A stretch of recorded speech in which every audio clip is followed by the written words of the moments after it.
I'm Lin-Manuel Miranda, and you're listening to Hard Knock Life.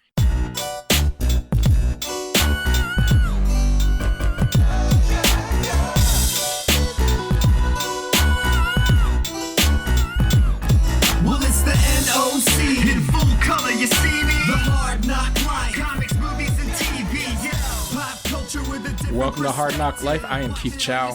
I am Brittany Monet. Hi, I'm Dominic Ma. Brittany, Dominic, we have a special guest host today. Great. Aren't you excited?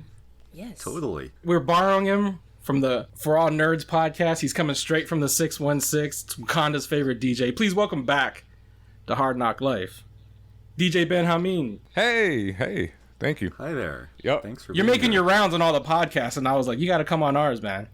Yeah, no, I definitely am, and thank you for having me. I'm lost track how many podcasts I recorded this week, but it's been awesome. So I'm happy to be here too, and thank you very much for having me. And I'm DJ Benhameen from the For All Nerds show. You can follow us on Twitter and Instagram, all that at For All Nerds. We're the podcast of geek and pop culture from the perspective of people of color, the voice of the urban geek. Inclusion is revolution. There we go. It's like a multiverse of podcasts Yes. for you this past few weeks, hasn't it? Yeah, man, we gotta do more crossovers, man. Like years ago, I did this.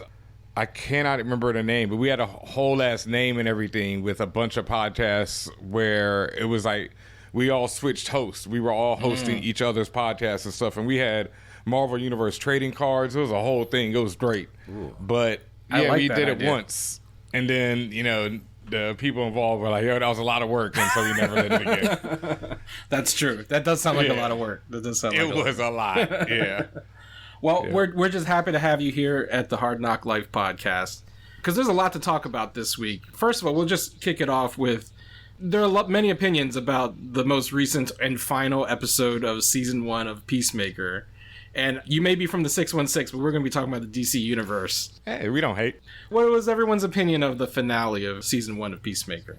I loved it. It was a wild ending. We'll get to the end. And let me put the disclaimer that we're going to spoil if you have not seen Peacemaker at all, and especially if you have not seen the finale, because there's some characters who make appearances in this that I don't think anyone expected. So pause the podcast if you've not caught up on Peacemaker. Dominic, do you have any thoughts? I know that you were a little conflicted. It didn't really go where I wanted it to go. Okay, I mean, it was fine as like a big boss alien deal with that problem finale episode, but because like as we said before, it started kind of interested in being sort of a satire of the muscly white bro superhero thing and being like doing all these funny riffs on that, and then in the end I think the message was just that you kind of like, Peacemaker will just sort of bro it out and everything will be okay in the end, and the Asian lady gets shot and the two beautiful white people have warm feelings towards each other in the end. And for things like that, I think it went on for like one episode too long. That's my shorthand impression. But it was funny. It's satisfying. It didn't do all the things I had an inkling it might go to. Right.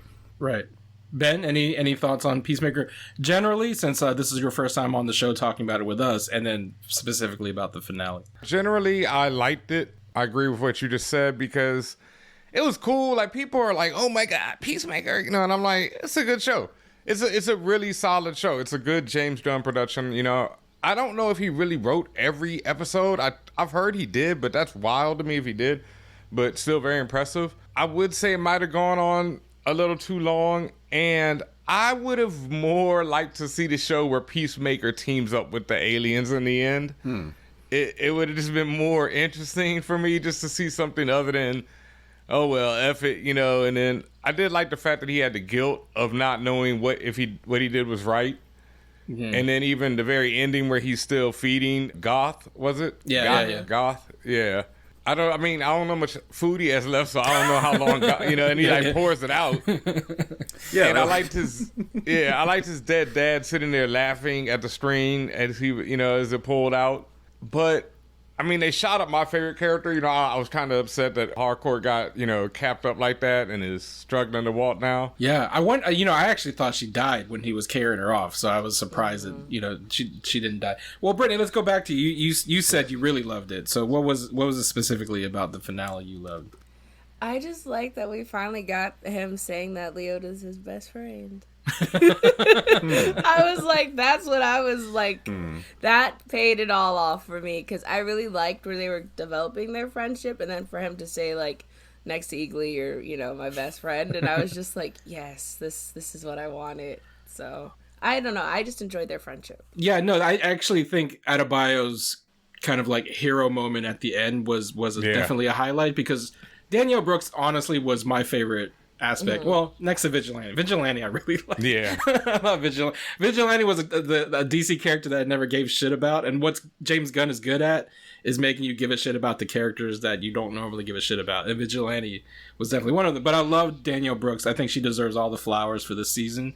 And the fact that she comes out essentially as a hero, because she's the one who puts it on the line to save Peacemaker. And then she's the one who does the Black Widow at the end of Civil War, right? And puts all of the Argus's cards on the table and says, we're going to expose S.H.I.E.L.D. essentially, right? Here's Task Force X. Which is interesting because it sets up a Suicide Squad 3 potentially, which would be interesting. And two, especially like the scene that she has with her wife at the end, it really shows that she was the main hero all along. And I just thought Adebayo was such a great invention because I don't think that character existed in the comics. I know Harcourt actually existed in the comics. Yeah, Harcourt definitely was in the comics. I don't think Adebayo was in there. I don't know if Amanda Waller has a daughter in the comics. No, Amanda Waller. I think she's a mom She in is? there. She's like a single mom in like early versions of the. The DC universe is a multiverse. I do agree. Adebayo's arc is great and probably the most progressive aspect of the show. However, she does arrive at the same place, kind of where, like, I'm gonna take charge of this by spraying bullets everywhere. She kind of arrives at the place where like Peacemaker's way is the way, and that's just fine. That's just pat. I'm not trying to moralize it. That's what happens in a superhero story, but that's just a little pat. And so it turns, and then she does that human torpedo gag, which, by the way, the human torpedo is a Marvel thing, and it's which is fine. I think that. Wait, DC doesn't have a human torpedo? Am I mixing that up? I thought human torpedo was like a Marvel dude with the blue suit. They could be both. That's Torpedo, I think, because he's down with Rom. But I think all right. Because that's why I was laughing so hard, because I was like, they're really, just combined Peacemaker with Human Torpedo, because like Human Torpedo is such a waste of a character anyway. So yeah, why not? Well, okay, there may be multiple torpedoes, but I'm sure there are. Yeah, it's a concept that doesn't go out of style. Yeah, right. Just turn yourself into a bullet. Yeah, like just fly through aliens' guts. Well, I do want to explore Ben's thought about how the swerve was that at the end Peacemaker says "fuck you" and shoots Goff in the head, because it did make it seem like maybe the aliens are right. Dominic and Britney and I last week were saying that might be the twist, is that Goff was the good guy all along. That's why they created a bond when they were in the jar and everything.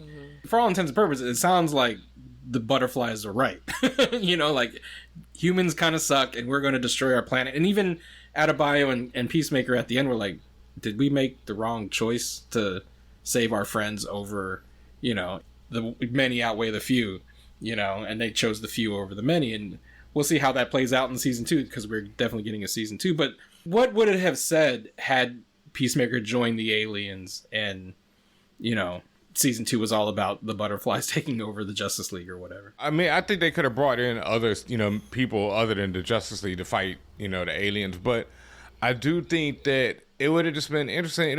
I think it would have more fit in with Peacemaker's character to see the person who says, like, any cause. But then at the same time, like, he says he'll kill men, women, and children to do it. So what's the difference between him killing them and the bugs killing them? Right. And then that would achieve peace. So I just thought that would have been interesting and, like, just something we haven't seen. Because I've seen this moral dilemma place before heroes before, and they always do what they do. They always be like, nah, sorry, bro. I'll exist under this fascism over there, but not that fascism over there. It's like, come on, fam. Right. So I guess that is the American way, though, right? That really is the American way. Also, it would have been something I recognized, because basically Peacemaker is kind of dumb. Okay, he's like a joiner. Like, he would join up with that thing. And I think like the finale misses. I think it hit its climax in the episode before when he was dealing with his racist dad. I mean, that part is really like the truest part, core part of the story for me. A lot of people have racist dads. A lot of people have dads who are fuck ups for various reasons, and that's like a true American story. And it's kind of a big deal. Like and not everyone's dad has like a whole army of dudes, Clan like members. like the Ku Klux Klan armor. That's weird. But yeah, there was an extreme version, and then so that point that just the lesson Peacemaker learned was, friends, kill the butterflies. Oh, look, Dad's on the porch again. I didn't really like that. I'm not sure. I don't know what it was again, saying so. about having the dad, like, because we know the dad's in his head now, right? Because he shows up. I think I like the shot more than I like the dad being around for season 2. Sure. Yeah, It is a nice shot. Yeah, I was done with the dad, after he killed him. And even that last little pop-up, I was like, oh no, this guy's going to be around again. And that was kind of like, but the shot was dope. So that's what got me. Yeah. Sure. Let's stop beating around the bush. The thing that everyone is talking about from the Peacemaker finale, aside from the story points, is the fact that James Gunn, he set up Chekhov's Justice League reference at the beginning of the episode. And he pays it off with not one, but 2 actual Justice Leaguers, not just in Shadow, but Jason fucking Momoa and Ezra. Ezra Miller's 2 for 2 for like surprising people and cameoing on a DC TV show now. I don't know how that dude is like. He must have the Flash costume in his back pocket. He's got the actual Flash ring, and he can just put it on, and like no one knows. Fit in the back pocket in real life. I'm sorry. I'm just saying, like, That this is the thing's second bulky. time. I mean, Jason Momoa, I think, was the bigger surprise to me. But like Ezra Miller showing up again on a DC TV show and no one knew about it. So what was your reaction to the Justice League actually showing up at the end? I was like, that guy looks a lot like Jason Momoa. and then Ezra Miller talks, and I was like, well, that's Ezra, because I know Ezra's like, I feel like Ezra likes playing the Flash so much that they'll show up like anywhere for it. And then when they did the shot of Jason going, "Fuck you, Barry," I was like, oh, it is him. That's impressive to me. Like they even Agents of S.H.I.E.L.D., they got Nick Fury one time, and that's like that's about it, or twice, but they never got Chris Evans, they never got Chris Hemsworth, you know what I mean? But like James Gunn, he pulled the strings and he got 2 of the Leaguers to show up. Ben, what was your reaction when not just the silhouettes, but when like Britney said, when you heard Jason Momoa say, "Fuck you, Barry"? I mean, the sad thing is as much as I like DC personally, I know people like never believe me because I have so much Marvel paraphernalia behind We got a me. whole Marvel podcast, bro. Well, DC just ain't had, we ain't you don't want to hear a DC podcast for the last few years. That would have not been. That's why you got to come on our show to talk about DC. You know what I'm saying? Yeah, and even now, see, I could come on and talk about Peacemaker. If you had me on to talk about Justice League, I'd be like, nah, bro, sorry. Better, but like if you ain't got nothing nice, Yeah, like I was really more like, wow, that's dope. But then my immediate thought was like, oh my God, these hoes will be mad because Superman is standing right there in shadow, and I know the big riff is right now that they're like, why won't he let Henry Cavill come back? Right. And blah blah blah. And so I just know that was like, I just know Twitter and stuff just blew up. But I was like, yo, that's dope. And then to have him curse was also really awesome. Fuck you, Barry. That was great. And it's not a rumor. Like, I've never really liked Ezra, and in that one little second, I was like, oh, okay, I can see him actually going on as the Flash. Because I didn't get it before that, but that one quick retort was good. Yeah, the Snyder Bros were not happy. I knew it. I knew it. Why? I didn't even check, and I knew it. Did it violate the perfect crystalline thing they'd created? Yes, in their minds. Yes. I don't. Yes. I don't get it. They're the Justice League. Well, but they also didn't show Henry or Gal because one Or Ben. Yeah, we're not sure they're going to be the ones. Ray Fisher moving ain't on. showing up anywhere, right? and He that's wasn't in the shot. Well, that's the Wow. thing that a lot of people were Disrespect. mad they were disrespecting Ray for not putting him in the shot. But I felt like if they did put a Ray Fisher silhouette, Oh my God! motherfuckers have been more mad, more than they- mad, more mad. Just That was imagine. more rage. It's a no-win situation in that situation, At all. But yeah, the Snyder Bros. I think one, it's confirmation that the Snyderverse is dead.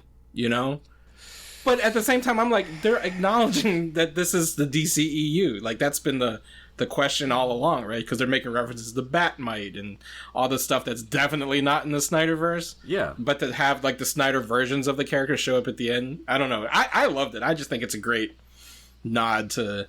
It's just dope in general to see, like, Jason Momoa and Ezra Miller having fun, because that's the thing.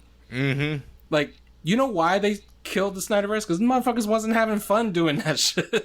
You know what I mean? Yeah, it was stiff and pretentious and shit.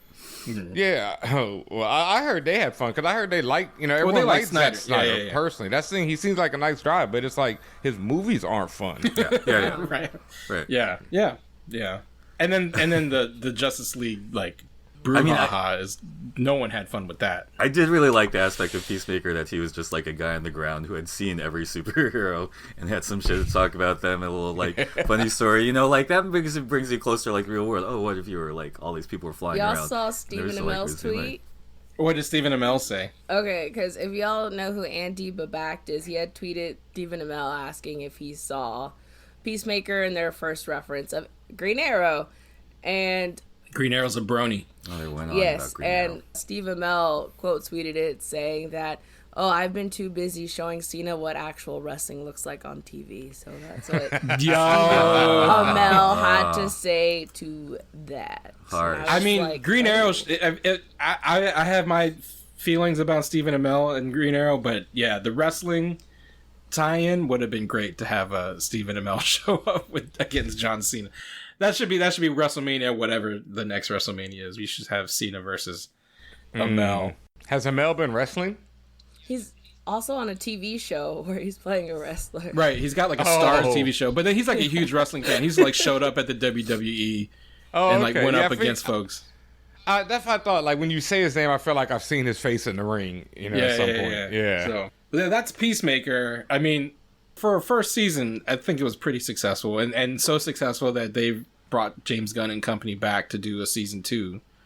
And there's also talk of another Suicide Squad spin-off from the James Gunn verse. So James Gunn's they're putting all their eggs in the James Gunn basket, and he's still doing Guardians 3. In fact, one quick news out of the Justice League cameo, which is kind of neat, is that they shot Ezra's cameo on the Guardians set. So like the Marvel basically shot Ezra as the Flash to insert into the finale, because they had planned the Jason Momoa cameo all along.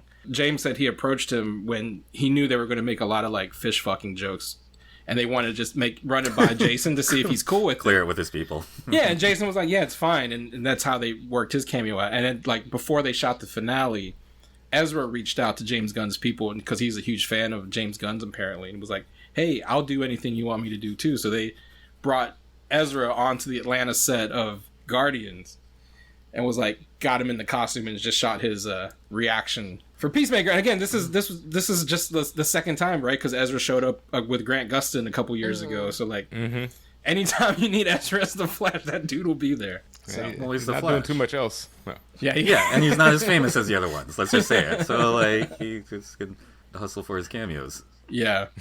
Well, speaking of DC characters that are not that famous, but are going to be super famous soon, the other DC news I wanted to touch on before we move on this week involves a very obscure character from the late 90s who's getting his own movie. But what's interesting about this story is that it's not involved with DC Films or Warner Brothers. 50 Cent's production company, G-Unit, purchased the rights to make a film based on a character named Zero, who was a full-blown DC character in the 90s. Not a Vertigo character, not a Paradox Press character, but straight-up DC character. Again, what's cool is that like Christopher Priest created him, Criss Cross drew it back in the 90s, and they retain the rights. Like, it's unheard of for a DC character. Like, the folks who created Peacemaker, the folks who created Superman, they're not seeing the, revenue from creating those characters, right? Warner Brothers, corporate behemoth does. Priest, he sold the rights to Zero. So, one, Ben, I want to ask you, since you're our guest, were you familiar with the Zero character? And two, what's your overall thoughts? Because our mutual friend Joe Illidge is one of the producing partners on the movie. It's a straight up independent of Warner Brothers, at least, DC character coming to the silver screen. Barely familiar. Like mid to late 90s is when I fell out of comics for Yeah, a while, yeah. just in general. Like that was pretty much it for me for up until New X-Men came along. That was it. You know, I was out. So I know just, you know, peripherally whatever through it. And, you know, Joe Illich is a really good friend of mine. He's actually one of the original, you know, fan for For All Nerds. Yep. Same here. Same here. Yeah, like, so I was really hyped. I texted him immediately. And my question is that I'm wondering, did Priest always have these rights? Because I don't see it being something like we were talking before the show about DC letting them revert to him.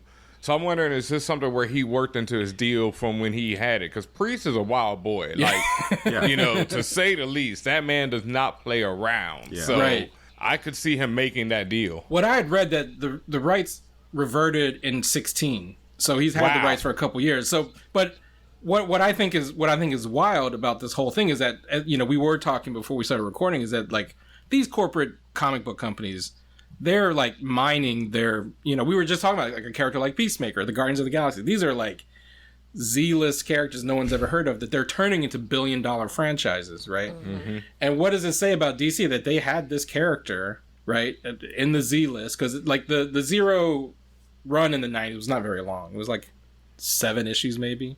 Oof. If that. You know, like it wasn't a long run, I don't think.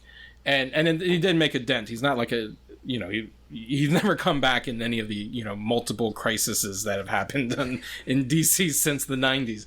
He didn't even get killed off in one of them. I don't even think so. They stay killing off like random dudes, and whenever it's a crisis, Especially they will characters murder. of color. Especially characters of color. They will murder everyone who you never. Maybe who you that's only in the know from carve-out who's who. contract that Priest had. There's like, I have this character, and he's not going to show up to be randomly killed in any of your big crossover events. Because I'm like, I don't know. I'm just speculating. Well, but so what's interesting is so like they let the rights revert, and you know, good on Priest though, right? Because that's what everybody wants. That's, you know, when you see Ed Brubaker out there, when you see David Aja out there like upset that Marvel's making Winter Soldier or Hawkeye based on like their ideas and they're not seeing anything from it, more power to Priest for being able to like take this character back and say, boom, I'm gonna not just take back the rights so I can reprint or whatever, I'm gonna make a movie out of this.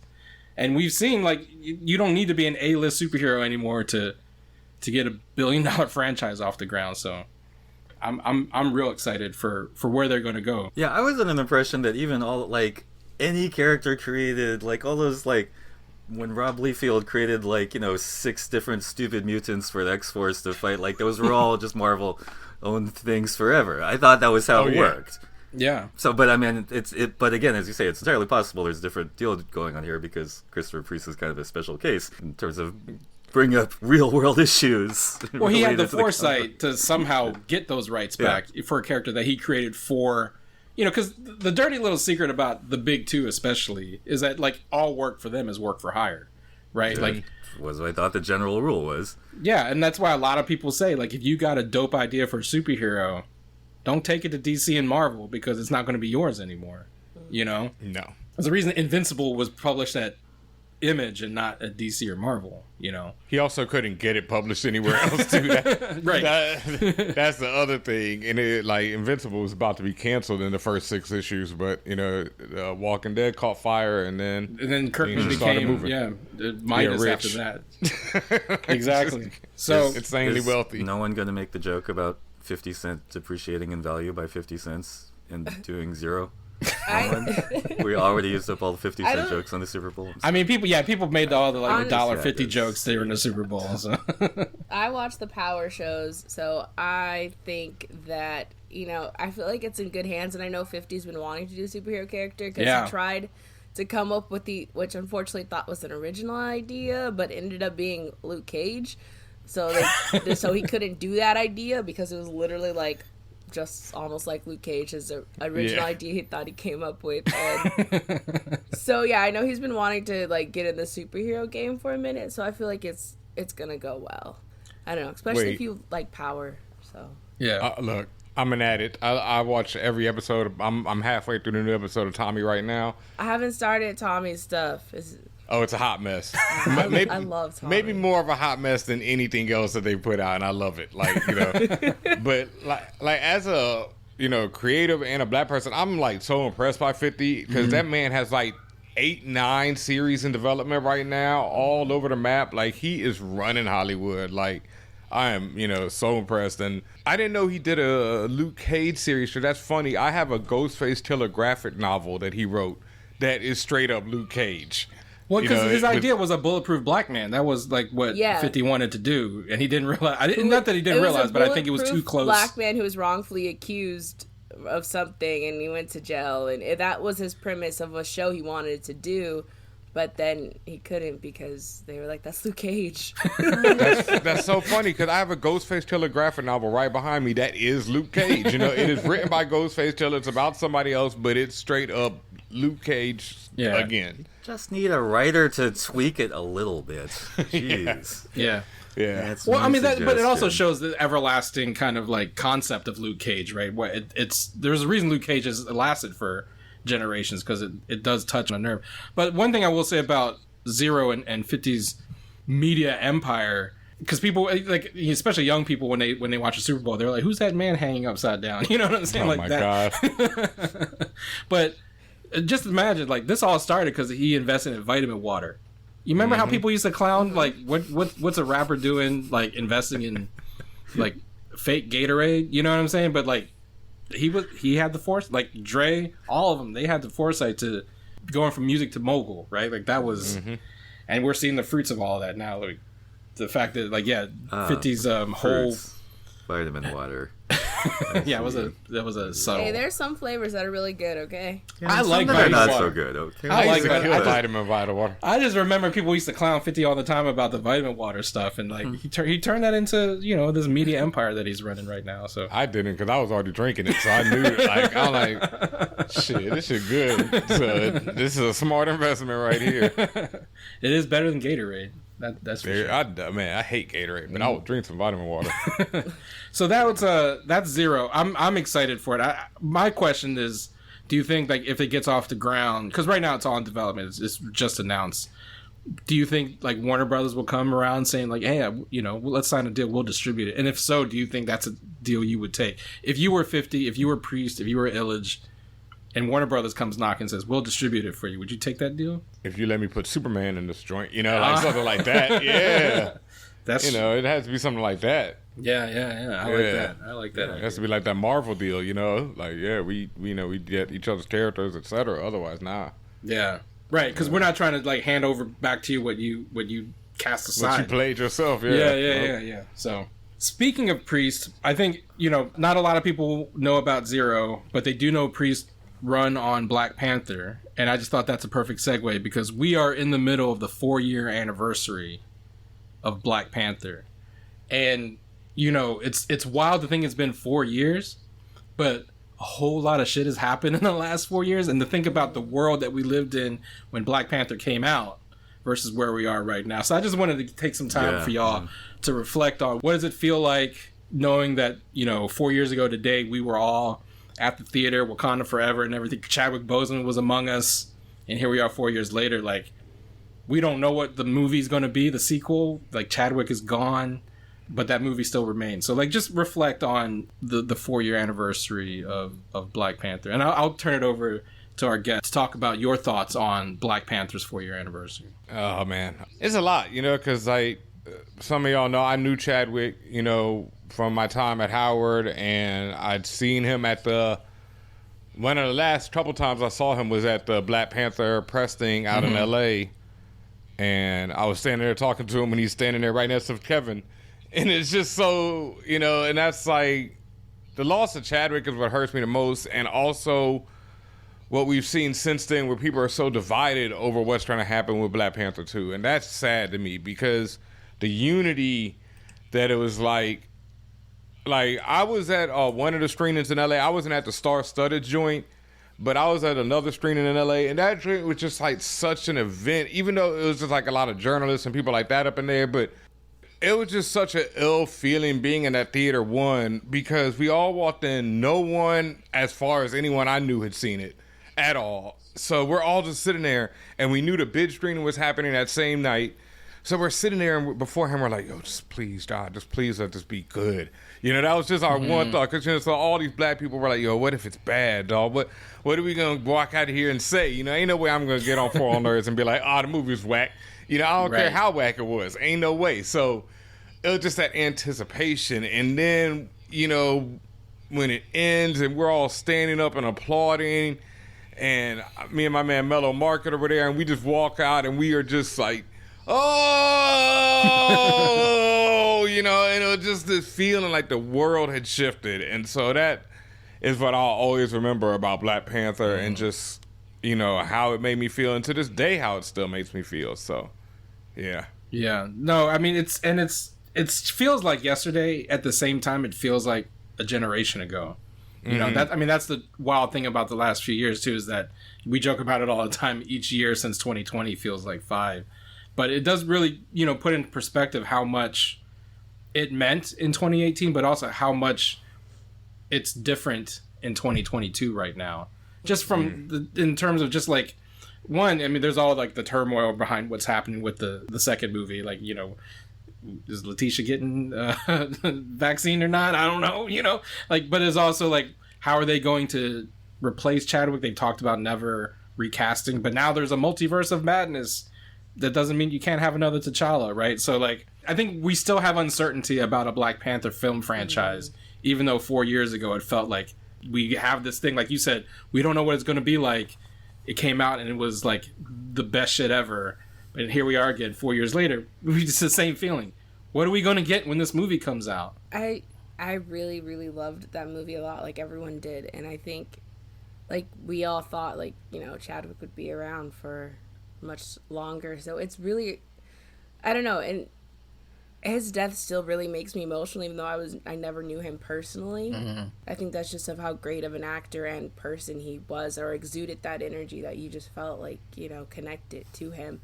I don't know, it's hard because, like, we're talking about replacing him, and I think that at first I was very against it because I was like, no one can fill his shoes, but I feel like just the way Letitia has acted has made me like, I'd rather them replace him. And that, I feel like that's sad because it's just like, I don't know. And I know, you know, eventually it's gonna happen just because, you know, we've had 20 million Batmans and Supermans, so eventually it's gonna happen. But I think there was a wanting to hold off on it as long as possible, but now it just feels with how she's acting that it's like tarnished this new movie, and that's kind of, I feel like it's sad because it, like, I feel like she's ruining Chadwick's legacy a little bit. I don't know if I feel like sometimes I'm the only person who feels that way about it, but I just feel like she's kind of hindering, like, you know, furthering this, like, Wakanda Forever, this family feeling that it felt like what you saw from, like, you know, the first time when they were on set together to now. It just feels so different. But let's be real, this is the first Marvel movie that was ever nominated for Best Picture, and we don't know when we will ever see another Marvel movie nominated for Best Picture. Like, that's how great Black Panther was, and I don't know if we'll ever have exact movie that has that type of, like, you know, embrace. And just what it meant to the culture, not just African American culture, but like the culture writ large, right? Like, there's not a monoculture anymore, but Black Panther was pretty ubiquitous. It didn't matter where you were. That movie, that poster, those trailers, the music, even the salute, like, it was everywhere. And that's the kind of, like, you know, as much as we talk about superhero movie fatigue, that movie touched something in everyone that goes beyond just superhero movies. You know what I mean? And that's what I think made that first one so special. And when you think of it, like, how does it play out in the MCU and all, like it doesn't even matter, right? Like, that movie stands alone on its own. And whatever Wakanda Forever ends up being, you know, no matter what happens with it, I think we'll always have that first one. You know, we'll always have Chadwick's performance in that one, as well as his performances in the subsequent Avengers movies he was in. And I think you're right. Like, there was a lot of talk about, you know, not wanting to replace Chadwick, quote unquote, but at the same time, not wanting a character like T'Challa to just vanish into the ether. Right, because the character means a lot to people, and that's always been like the gift and curse of the MCU, right? Is that these characters, it's not just the character. That was the problem with Batman versus Superman, right? It was a Batman and a Superman no one gave a shit about. But Civil War worked because it was Chris Evans and Robert Downey. If you replaced Chris Evans and Robert Downey Jr. in Civil War, no one would give a shit about that movie. You know what I'm saying? It's the relationship you build with these actors over time. And so that's the gift and curse of the MCU, is that we see Chadwick as T'Challa. It's not just T'Challa as a character. But to that point, if something happens to Chadwick, unfortunately, do we have to get rid of T'Challa? So, I mean, not that this is the reason they did that, but the fact that they opened the can of worms, the Pandora's box of the multiverse, leads us to the potential of having a T'Challa that's not Chadwick without tarnishing Chadwick's legacy. And I guess I wanted to ask you guys, like, if that's something you'd want to see happen. Like, you know, we were speculating last week, Ben, about what the Illuminati might look like, because we know Patrick Stewart is in the MCU now. Oh, he's saying that's not, and that people imitate his voice so well for years. And I was like, no. Okay, Andrew Garfield. I know. I was just like... He said that? Yeah. Ryan Reynolds denied, too. And those two Spider-Men were not in the Ryan Spider-Man Reynolds movie. is definitely in it, because he had to take down some photo he posted. Oh. So right, because he was in the costume with the Doctor Strange costume designer in the back. Yeah, he had to take it. He had to take it down. And wait, can we come back to that specific tangent later? I don't understand, specifically on the Black Panther casting issue, apart from the human side of the whole story, I don't understand why there isn't an imaginative solution to this problem, because in the Black Panther mythology is the idea that it is a title goes from people to people. To me, that's a way more flexible with possibility than this rather kind of goofy idea of recasting T'Challa as a multiverse alternate. There's a way out here, is what I'm saying. I agree, but I think Letitia has kind of ruined them wanting it to be passed down to Shuri, unfortunately. Yeah, and but she's not the only possibility. I know, but I understand and then that. But, a lot of people don't want M'Baku to take up the mantle, so it's just like, I don't know, you're like in this weird, hard situation, and it's just like, I don't know, what about Lupita's character? That's how I felt. I mean, you're opening a big can of worms right here. We you know, I don't know how much you've been exposed to it, because we went through it. Yeah, you know, like this our is definitely channel a For All Nerds wheelhouse right now. We have like 100-something comments on the video that we did about it, and most of them are like, "You're an idiot," you know, about how you don't know what you're talking about, you don't know anything. Because I'm firmly against, not firmly, but other than the idea that they're going to continue making Batman and Supermans, I'm against, you know, recasting T'Challa. Right. And what I don't understand is just like what you said, like, why do we not just, like, in the latest run right now, they just introduced this new character, this dude who has like vibranium tattoos, and he's from another tribe, and he's got his whole ideals, and he's like a young brother, and they're obviously building him up in the Black Panther universe. So it's like, why not just do something like that and introduce another character in 2 that in 3 becomes Black Panther? Because like you said, the idea of some multiverse is the silliest shit I've ever seen. Like, I'm sorry to knock people's dreams and hopes, but I've seen like these stories where people are like, oh, they're bringing another T'Challa, and they can just say our T'Challa got married off to Nakia, and they're off. And it's like, so you're going to knock off Nakia, and then you're going to have this other T'Challa who isn't our T'Challa and isn't played by Chadwick. So not only do they look different, their history will be different as a character, and it just won't be the same dude. And so that's just like, I don't see a way out. And that's why I've been like, yo, they got it. They can't recast, because the MCU is not these Batman films. You know, it's not these Superman films. It is its own thing. When I see that conversation online where people are like, it's unfair to Black Panther that, you know, look at how many Batmans we've had, look how many Supermans we've had, look how even Spider-Mans we've had. But I think the difference, again, the MCU set itself up to not be those things, right? Like, you can't just recast Iron Man in the middle of a series and make Civil War make sense. You have to have these characters played by these actors. That's what the appeal of the MCU has always been. And that's why we can't, you know, like when everyone's complaining that it's messed up that they're not going to recast Black Panther, but it's like, if this was an MCU, that I understand that complaint. But because it's the MCU, unless it's Rhodey or unless it's the Incredible Hulk, the recast just doesn't work, right? The only times, and those only work because no one really, you know, no shade to Terrence Howard or Ed Norton, but no one really cared about their versions of those characters. Yeah. And they definitely didn't have the impact that Chadwick had. So no, I'm with you, Ben. I don't think they I mean, I'm just saying the multiverse is an option if they must have a T'Challa. Yeah. But you can't just put another man in that costume and just pretend that that's been Chadwick all along. You know what I'm saying? Yeah. You can't do the roadie with T'Challa. No. And it'd be kind of fucked up that like the black characters are the only ones that people change. You don't even realize. Twice, right? Oh yeah. Especially they cast a light skinned T'Challa. Oof. They would be done for because they're already getting, shit they're already for, getting the America.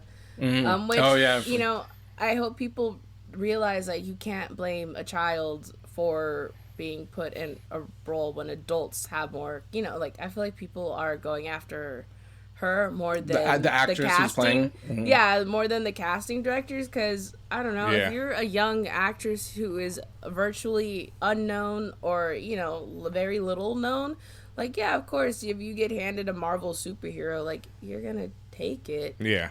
And also with any actor who's unknown, regardless of their age, if you're unknown and you get handed a role of a lifetime, you're gonna take it. That's the hard truth. And that's when you need to start blaming the casting directors for casting someone who they know is not right for the role when the character's supposed to be more Afro-Latina or, darker skinned and things like that. That goes on to the casting people. That was interesting to me. One, I haven't seen this woman to know how light skinned she is, but I've got Young Avengers here. That's one of my favorite characters. I never considered her dark skinned.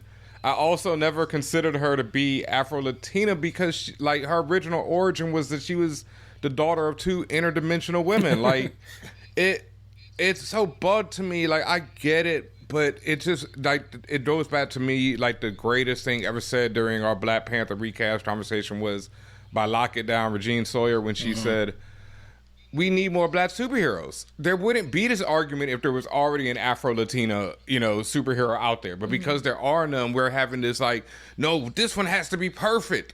But it's never going to be perfect. There's always to be people who don't feel represented until you have a multitude. Absolutely. And, this is something that the drum I've been banging for a long time because movies beyond just superheroes, right? And the reason In the Heights got all the smoke last year was because it's the only Latinx movie that's with that potential audience, right? So that movie must represent every single demographic. But to your point, Regine's point, if there were more Latinx movies out there, the burden wouldn't be on In the Heights to be completely representative of everybody. And it's the same thing here. And not to dismiss people's concerns, right? Because yes, if I don't see enough representation, I'm going to say something about it. But at the same time, you have to understand that only oneism is the problem. If only one, and this has to carry the burden of everybody, it's never going to satisfy everyone, and that's where we are right now, unfortunately. And we just need more stories. The more, the better. Diversity isn't just a token that you can just cash once. It's something you got to work on and build at. You know what I'm saying? And just if we have a ton of Latinx characters, then there should be it should represent a multitude. But we only have one, and that one person can't be everything to everybody. No way. I'm probably gonna be mad because she ain't gonna be a good. I just need her to be a good America Chavez. That's enough burden as it is just to play the role well. Yeah. I need her to have good chemistry with Haley Steinfeld because I need that Kate Bishop America Chavez there team we go. Yes, that's what I'm worried about. It's a lot you putting on this poor woman, man. She ain't even had 1 second of screen time. She's only 16 too, so I just leave her alone. She's a baby. Yeah. That's terrible. Can I ask an open question about the Black Panther movie, thinking about the 4 years anniversary and the passage of time? How do you think it holds up as the movie that was both a transformative cultural thing and a Marvel superhero movie? I mean, I'm curious about this a lot because 4 years later, we're more saturated with Marvel movies and superhero movies, and people are more mad about it. And also, we're in a slightly different era, whatever. We were in the middle of the Trump era, and that sucked. But now, we've had pandemic, and, people, can't even go to movies like that anymore. So, everyone's just, pissed off about other things. I'm just trying to think how it seems like now. I haven't seen it since Chadwick passed. I tried watching it a little while afterwards, and I was just like, nah, I can't do this right now. And I even turned off Infinity War recently when I watched it right before Chadwick turns to dust. And I was like, that's a scene I don't think anyone can watch since he died. Yeah, I'm good on that. I just turned the movie off and I went right to Endgame when he comes back. But I've seen it so many times before that. I think I have issues with certain things about it, but I always had those issues with it. Like, I think that they make Killmonger into this character who's like, let me go choke a grandma and shoot my girlfriend. So, I'm a villain, even though what I'm saying is, pretty correct. Like, 90% correct, And so I always had a problem with that. I always had a problem with people not realizing that Nakia is the heart and soul of the movie, and that, just like we have this Wong was right shirt, we've been wanting to do Nakia was right shirts because we got them at the Nerds of Color store, so nice. I'll send you the link. There we go. I need that because Nakia been right. I've been saying that. Like, it was probably my second viewing of the movie when I was like, oh shit, that's what this is all about. Because I remember I was like, Killmonger, T'Challa, and that's what's so funny to me about the whole recast T'Challa. And that's why another reason why I feel like it's not a good idea, because the more we pin everything on this, and like, what if they recast him and he's whack? Right. Like, people don't understand that type of thing. Like, what if you don't like him personally anymore because you're not feeling the after they cast? Like, people don't think about all these sides to it, and I just think it's like, let that go.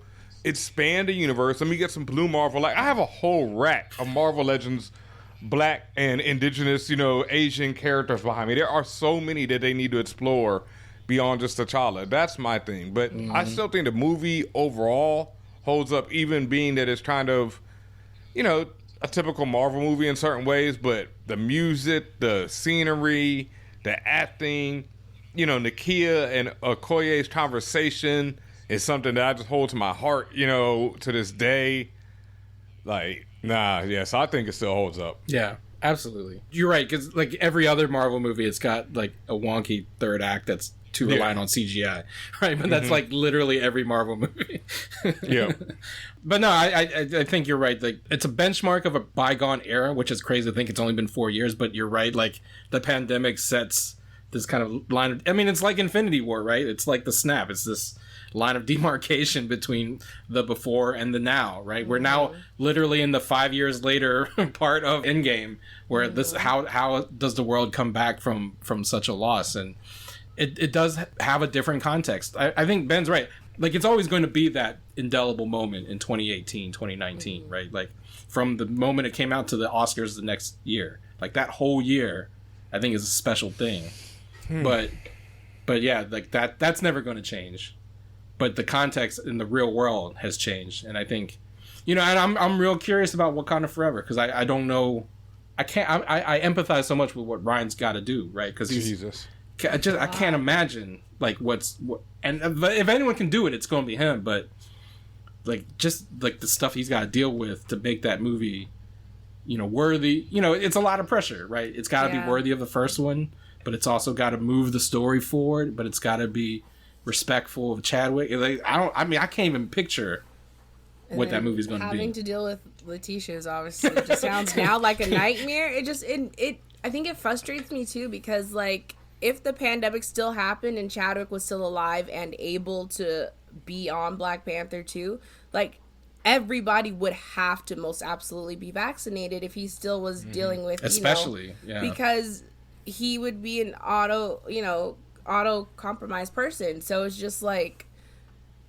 he would have to have everyone around him vaccinated, and the fact that she's against it, it's like, you would be willing to possibly make him sick if he was like around, like, she unfortunately could have passed COVID to him, and it could have been worse. Like, and so it's just the thought of her just like kind of being disrespectful in the sense of like, I understand being like cautious about what you're putting in your body, but at the same time, it's like, she could have, passed COVID to him if he was still around. And that's like the sad like thing about it. It's just, it makes me feel like, I don't know, there's no respect for like Chadwick in a way. Like, that's how it feels. Like, she may not mean to do that, but that's how it comes off. Like, and I don't know, it's just very disrespectful. And she had like this role of a lifetime, and now it's like a lot of people are hoping that she gets fired, and it's really sad, because I liked her in the first movie. I liked her when we saw her. I thought she was great. Like, I'm not gonna...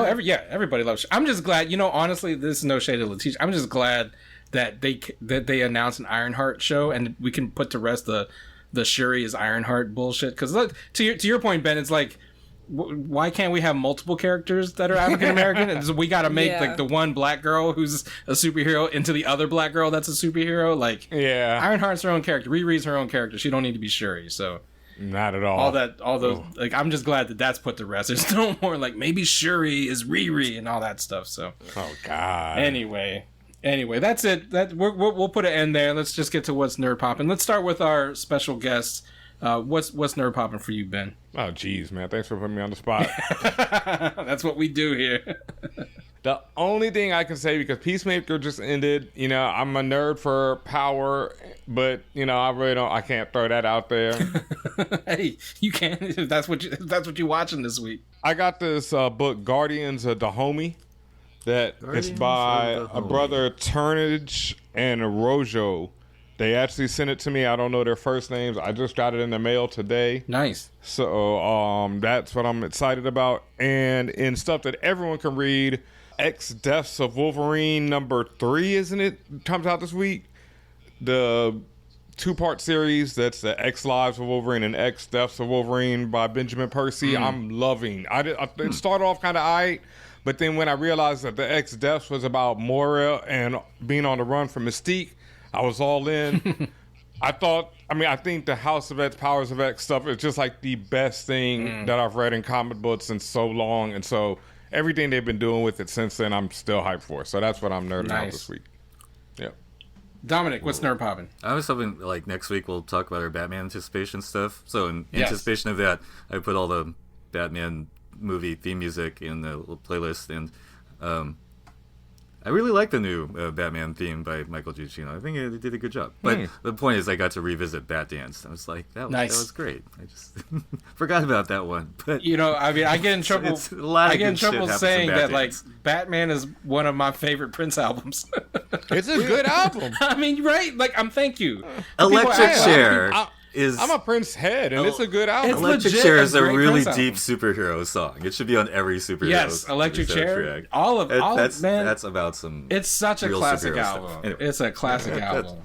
The fact more on that later. The fact that he repurposed, you know, Vicky Waiting was originally Nikki Waiting, right? Like it was a sequel to Darling Nikki, but he was like, well, let me just change the first letter and make it about Vicky Vale because that's how smart Prince was. And I love that Batman album. I've heard rumors of this version of Insatiable where he's like having phone sex with Kim Basinger on it. I heard about that back when I was in high school, and I've never heard it, but yeah, I've heard rumors. I don't know if it's Kim Basinger, but like I have the Scandalous Sex Suite. That's what when he took Scandalous, the song from the love. Oh yeah, not Insatiable. Yeah, Scandalous. That's what I knew what you was talking about. Look, I'm the Batman album expert over here, right? So he put out the Scandalous Sex Suite, which was Scandalous from the soundtrack, but then it had like all these B-sides with like extended versions of the song and there's, I don't know if it's Kim Basinger, but there's definitely some huffing and puffing in one of those tracks. Oh, I've heard that's Kim Basinger. So that's Kim Basinger. All right then. So that's the rumor, you know. Look. So Vicky Vale, he did not have Vicky Waiting. She was right there on the line. Back when phone sex was a big thing. Yeah. Britney, what's nerd popping? So there's some rumors going around that John Watts might be directing a High Republic series for Disney Plus, which as y'all know me, I love the High Republic. It's kind of where I am. I just pre-ordered like the Tempest Runner. So I'm kind of excited because it's supposed to be set on like the younger set of characters. So, you know, I'm hoping we'll get a live action Venestra because she's one of my favorite characters from the High Republic Star Wars books. So that's the rumor, and Jon Favreau is apparently producing it. So we'll see. I'm kind of like hoping that this ends up being true because I like the Spider-Man movies, so I'm excited. Oh, John Webb, right? Not John Watts. Is it John Webb? John Watts is the Homecoming trilogy. Mark Webb was the Amazing movies. You just put John Watts and Mark Webb together, Ben. I was thinking about who's Pink Flamingos. John Waters. That's John Waters. That's who was in my head. That's why I was like, what? I want to see a John Waters Star Wars movie. Great idea. I was like, wow. They're really not giving a fuck anymore, are they? Give me now. That's all I want is a John Waters. Yeah.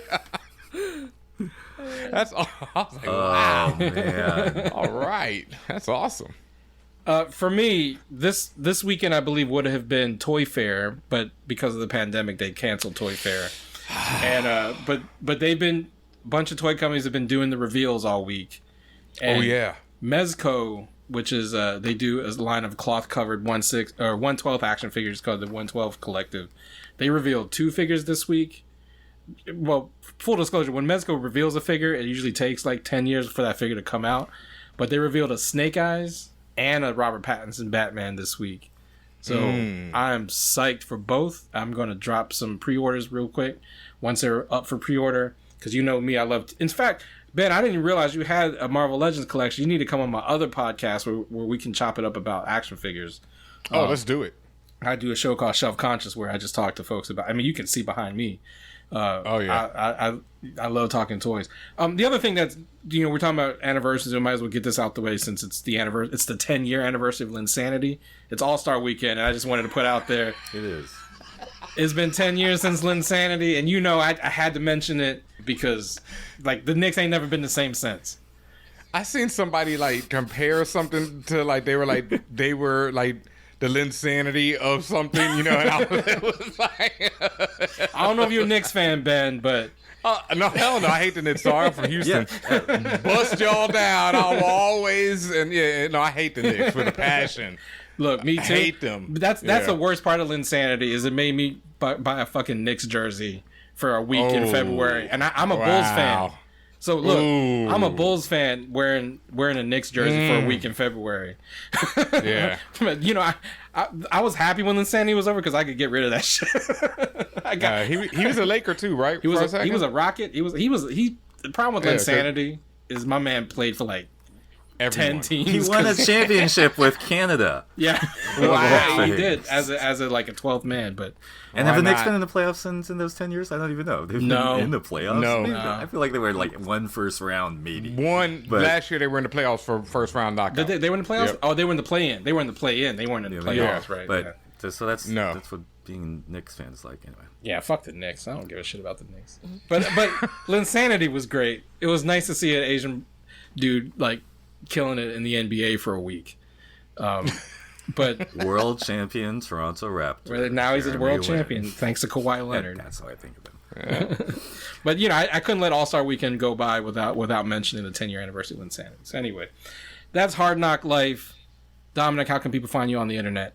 Oh, I'm Dominic Ma at Domma, DOMMAH on Instagram or Twitter. Brittany? You can find me at Hi Brittany Monet, and then you can also check out at Naomi Podcast for the Naomi Podcast about the CW Naomi, as well as the backlog of Black Lightning and the Lituation Room. Ben, you already dropped your credits at the beginning, but can you do it again? Let the folks know how they can find you on the internet. Of course, I'm at DJ Benhameen on Twitter and Instagram. That's at DJ BenHameen. And you can also follow my podcast at For All Nerds, where we drop all the weekly geek news, plus deep dives, interviews, all kind of stuff, man. We're pretty dope. I love us. Shout out to my podcast partner, Tatiana King, as always. One of the best podcasts on the internet. Oh, man, thank you. Thank you very much. You can follow me on Twitter at @TheRealChow, _real_Chow, and follow me on Instagram at RealKeithChow. Follow the Nerds of Color at the Nerds of Color. And go to hardknockmedia.com to find this and all the podcasts in the Hard Knock family. Give us support at patreon.com/Nerds of Color and subscribe to our videos at youtube.com/The Nerds of Color. And until next time, Throw your dog an invisible bone. do you really want to taste it? That's what I ultimately felt at the end of Peacemaker. I thought I understood the meaning of being thrown an invisible bone. I wanted a real big giant cow. That was my other thing. I didn't want an alien. I just wanted a big giant cow. That would have been funnier. Yeah.